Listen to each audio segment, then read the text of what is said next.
Cafezinho na mão, bora falar sobre corrida que hoje o assunto é massa.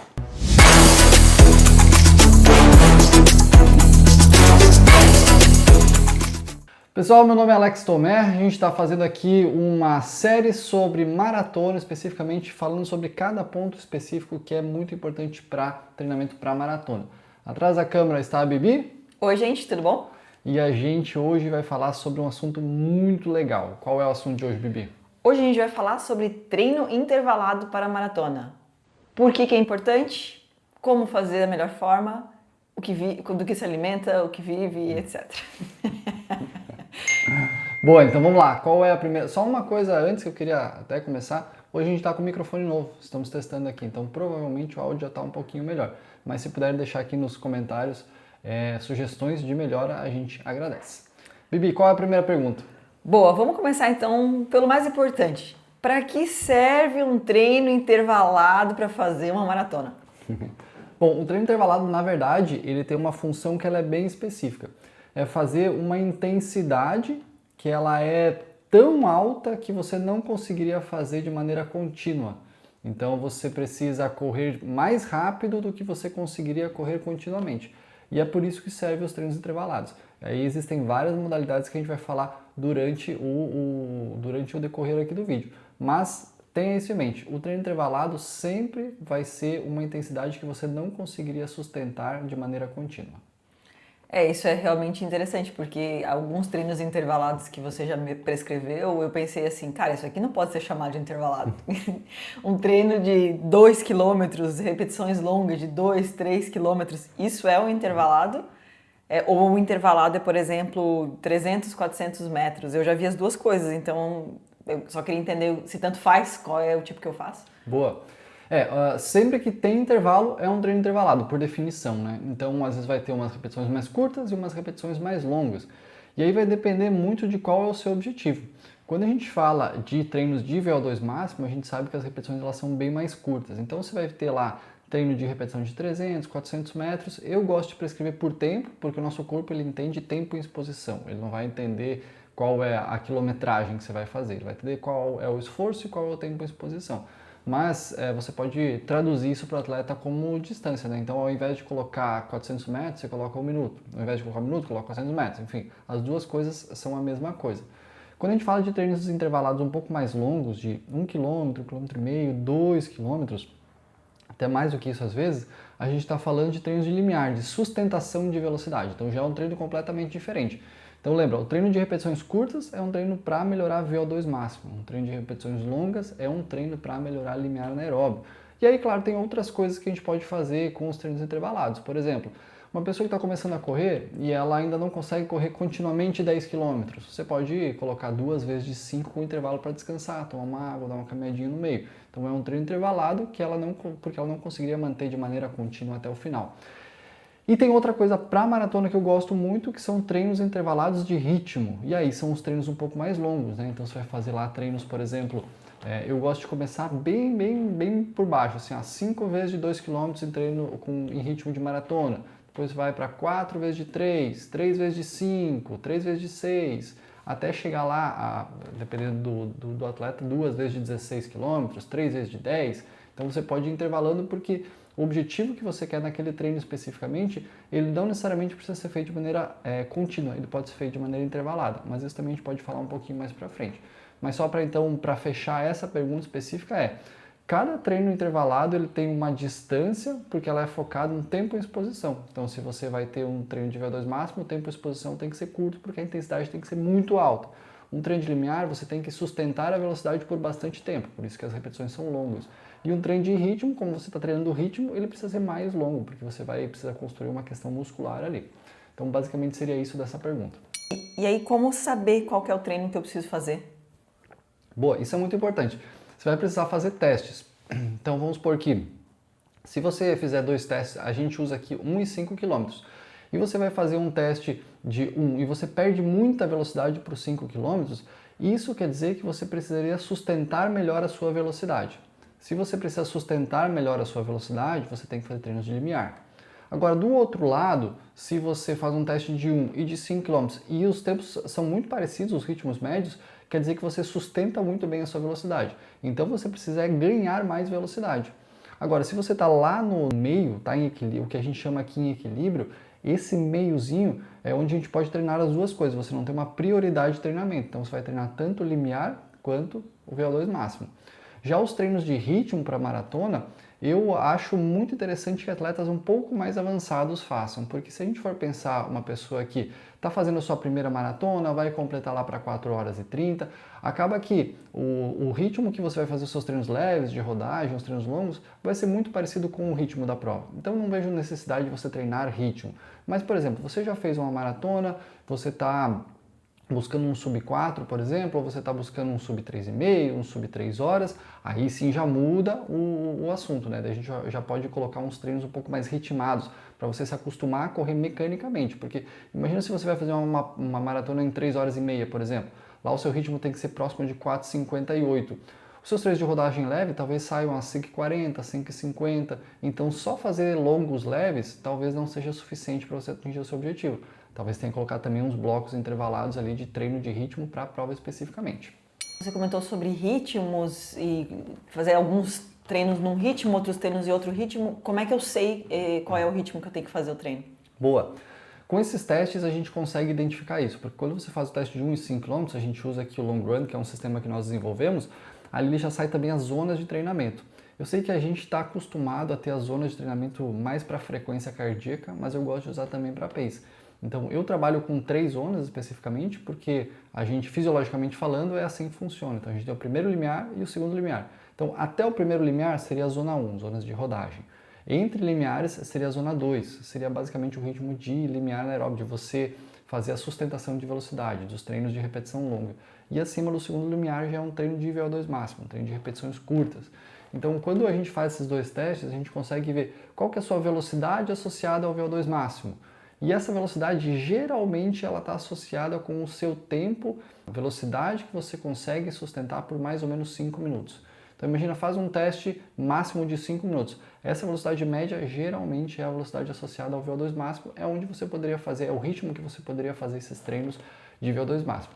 Já de limiar é um pouquinho mais complexo, porque o teste, geralmente, se a gente for pensar lá atrás, eles falavam em teste de 1 hora, seria a velocidade que você consegue sustentar por 1 hora. Só que daí você fazer um teste de 1 hora é um sofrimento muito grande. Então algumas pessoas associam até ao tempo de prova de 10 km, por exemplo, quando você faz lá para 40 e poucos, 50 minutos, seria mais ou menos por aí o seu ritmo de treinos de limiar. Só que aqui com o sistema que a gente usa, ele já sai bem cravado o tempo certinho. E daí vai lá para o Training Peaks, e lá no Training Peaks a gente coloca por percentual do FTP, que é a velocidade. Enfim, isso é um termo um pouco mais técnico, mas é uma velocidade percentual que a gente consegue descobrir com esses testes. Mas com essas duas referências acho que já fica muito bom. O tempo médio de um teste máximo de 5 minutos e o tempo médio de uma prova de 10 km, se ela gira mais ou menos entre 40 e poucos e 50 e poucos minutos. Seria mais ou menos por aí. Boa, e aí, então, com tudo isso que você trouxe, existe algum treino intervalado que seja o ideal, que seja o melhor tipo de treino intervalado? Bom, é muito difícil falar em treino ideal porque cada pessoa é diferente, cada pessoa tem necessidades diferentes. Quando a gente vai para a literatura, lá a gente vê que treinos de VO2 máximo geralmente se fala em 20 minutos em exposição na velocidade associada ao VO2 máximo. Então vou dar um exemplo. Vamos supor que você faz lá o seu teste de 5 minutos e você consegue ficar num pace 4. Esse é o seu pace de VO2 máximo, digamos assim. Então, a partir daí, o objetivo seria você ficar 20 minutos no pace 4. Como você vai dividir isso, ainda é um pouquinho, não é muito claro na literatura qual é o melhor treino. Mas, por exemplo, 20 vezes de 1 minuto, 10 vezes de 2, 8 vezes de 2,5, até o 8 vezes de 2,5 é um dos melhores treinos que eu já vi, inclusive citado em estudos. Então, seria mais ou menos por aí. Quando a gente fala só um parênteses aqui, né? Quando a gente quer melhorar o nosso VO2 máximo, a gente tem que ficar o máximo do tempo possível consumindo muito oxigênio, né? No consumo máximo de oxigênio. E quando você faz 20 minutos de treinos, como eu falei agora, você não vai ficar os 20 minutos em consumo máximo de oxigênio, porque demora um pouquinho até você chegar nesse consumo. Então, num treino de 20 minutos, você deve ficar aí provavelmente 14, 15 minutos em consumo máximo de oxigênio. Então, se você conseguir estender isso um pouquinho mais para 22, 24, poderia ser bem interessante. Só que a intensidade é tão alta, mas tão alta, que é um treino muito desagradável. Para você ficar 20 e poucos minutos é um pouquinho difícil. E aí, só lembrando que a relação esforço-pausa é de 1 para 1. Então, se você faz 2 minutos de estímulo, 2 minutos de pausa. Por exemplo, 10 vezes de 2 minutos de estímulo com 2 minutos de pausa. Só aí dá 40 minutos. Vai pensar num aquecimento, mais uns 15, 20 minutos, já é um treino de 1 hora. Então você vai ficar 20 minutos em velocidade de VO2 máximo, mas é o treino total dá 1 hora mais ou menos. Então esse é para VO2 máximo. Bom, já quando a gente vai para o limiar é um pouquinho diferente. Se no VO2 a gente falava em 20 minutos de exposição, aqui a gente fala em 40, então é o dobro. Só que a intensidade também é diferente, porque a intensidade que você consegue sustentar por 5 minutos é diferente da intensidade que você consegue sustentar por 10 km. E aí eu vou chutar números aleatórios aqui, tá? Como se fosse assim, no VO2 máximo o seu ritmo é pace 4 e do limiar o seu pace é 4,40, vamos supor. Seria mais ou menos por aí a ideia. Então, quando a gente falava antes, eu falei antes em 10 vezes de 2 minutos, aqui eu estou falando 10 vezes de 4 minutos. Só que a relação esforço-pausa é diferente. Se lá a gente está falando de 1 para 1, 2 minutos de esforço para 2 minutos de pausa, aqui a gente está falando de 4 para 1. 4 minutos de esforço para 1 minuto de pausa. Então, um exemplo de um treino seria 10 repetições de 4 minutos para 1 minuto de pausa, por exemplo. Ou 5 repetições de 8 minutos para 2 minutos de pausa. Seria mais ou menos por aí. Então, olha só que diferença de relação, né? Um treino de repetição curta e recuperação completa, 1 para 1. E aqui são treinos de repetição longa e a repetição ela é parcial, ela é 4 para 1. Então, não dá tempo de você recuperar. Claro que a intensidade é bem menor também, então isso precisa ser considerado. Boa, e aí pra gente fechar, você trouxe várias coisas bem técnicas, né, do ponto de vista até do treinador, do treinamento, e aí eu queria trazer o lado do atleta, porque agora como atleta eu entendi, tá, tem toda uma proposta, todo um objetivo para fazer os treinos intervalados. Uhum. Tem algum momento que eu como atleta preciso sinalizar para o meu treinador de peraí, talvez a gente está pegando forte demais o intervalado, por exemplo, se eu tô com machucada, se sentir na canela, sei lá, alguma coisa assim, eu sinalizar para o treinador que talvez não seja o melhor caminho intervalado? Boa. Os treinos intervalados eles são altamente desconfortáveis. Ele precisa ser desconfortável e é por isso que ele é intervalado, senão ele seria contínuo. Então ele precisa ser desconfortável. Outra coisa que é interessante é que você evolui rápido, então pode ser que uma semana você faça um ritmo, semana que vem você já precisa ajustar esse ritmo. A estrutura não precisa mudar, o ritmo precisa mudar, vai evoluindo. Então ele vai ser desconfortável, mas esse desconforto ele é cardiorrespiratório, ele é muscular, ele não é articular, ele não é ósseo, então isso precisa ser avaliado. Se você está sentindo dor específica, por exemplo, na canela, no joelho, tem que dar uma olhadinha, ver o que está acontecendo, porque sim, são treinos mais agressivos, porque a pancada é maior. Imagina que cada vez que você pisa no chão, a gente aumenta muito o nosso peso, e aí vai depender da sua velocidade. Se você está correndo de maneira muito leve, o seu peso não aumenta tanto assim. Eu digo a pancada, né? A intensidade da pancada no chão. Agora, quando você está fazendo um treino intervalado, a pancada ela é forte, então precisa ser avaliado. Por isso que não se faz tantos treinos intervalados assim. No máximo, geralmente se faz aí 3, assim, atletas que aguentam muito bem vão fazer 3 treinos, mas tem muitos atletas recreacionais que vão fazer um só, justamente por isso, porque é muito agressivo e você precisa de tempo de intervalo entre um treino e outro. Se está sentindo dor, não é normal, tá? Você precisa sim conversar com o seu treinador. Agora um ponto interessante às vezes você já está com algum tipo de lesão e acha que não pode fazer mais os treinos intervalados.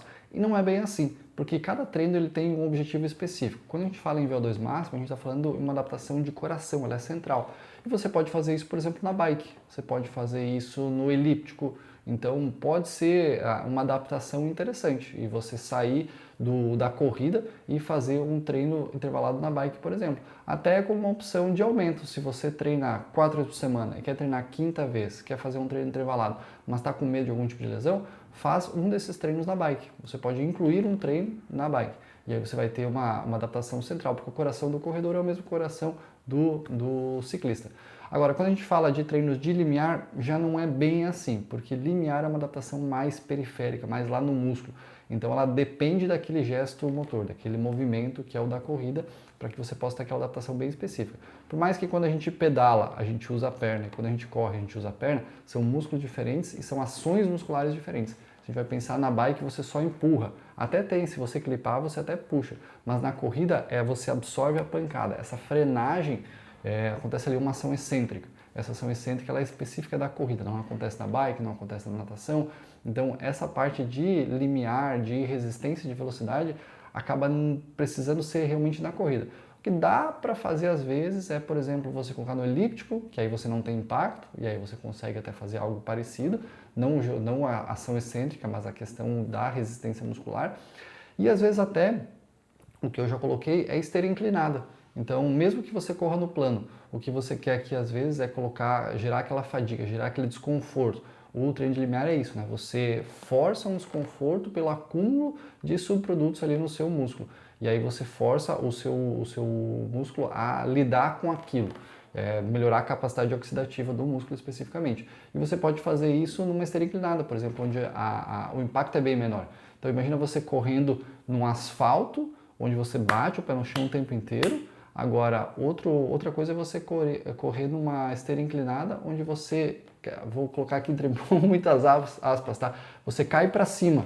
Então você vai ter um impacto muito menor, porque você está dando saltos para cima. E ali praticamente não tem impacto, porque a esteira ela dá uma amortecida legal e também porque você está indo para cima, então o impacto ele é bem menor.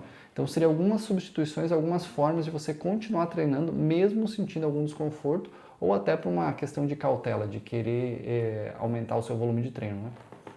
Maravilha, galera. Então é isso sobre treinos intervalados. Vocês podem até deixar perguntas aqui nos comentários. Se tiver alguma coisa que eu não respondi aqui, manda para cá que a gente pode fazer depois outro vídeo falando sobre isso. E se você gostou do que a gente falou aqui do nosso método, manda uma mensagem para a gente que a gente conversa para explicar exatamente toda a nossa metodologia. A gente lá faz os testes, a gente avalia, a gente explica para o atleta o que o atleta precisa treinar. A gente faz um trabalho bem completo mesmo. Se isso fez sentido para você, manda uma mensagem para a gente aqui que a gente conversa inbox. Valeu!